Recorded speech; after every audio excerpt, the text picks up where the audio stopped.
அண்ணாமலை அவங்க கொண்டாந்தது பிஜேபி தலைவரா கொங்கு மண்டலத்தை சார்ந்தவர், கொங்கு மண்டலத்தை கொஞ்சம் ஸ்ட்ராங் பண்ணுவாருங்கிறதுக்காக தான் ஒண்ணு.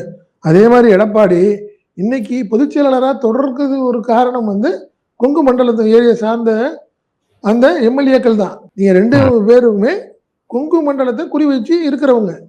இந்த ஒரு சூழ்நிலையில அமைச்சர் செந்தில் பாலாஜி கொங்கு மண்டலத்துக்கு இன்சார்ஜா போடப்பட்டால் நம்மளுடைய எதிர்காலம், அரசியல் எதிர்காலம் கேள்விக்குறி அப்படிங்கிறத 2 கட்சிகளுமே பயப்படுது.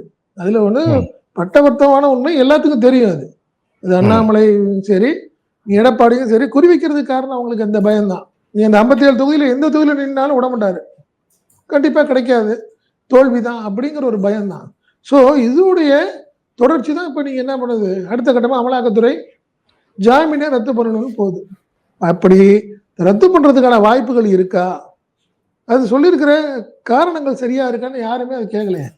உடனே ஜாமீனை ரத்து செய்ய சொல்லி மனு போட்டுருச்சு, அவ்வளவுதான். அமைச்சர் செந்தில் பாலாஜியோடைய அவர் அவ்வளவு 4ஆம் தேதி அவர் கிட்டத்தட்ட அரெஸ்ட் பண்ணிடுவாங்கங்கிற மாதிரி ஒரு கட்டுக்கதையோட சில பத்திரிகைகள்லாம் செய்தி வெளியிட்டு தான் ரொம்ப வருத்தமான விஷயம் சந்திர இது.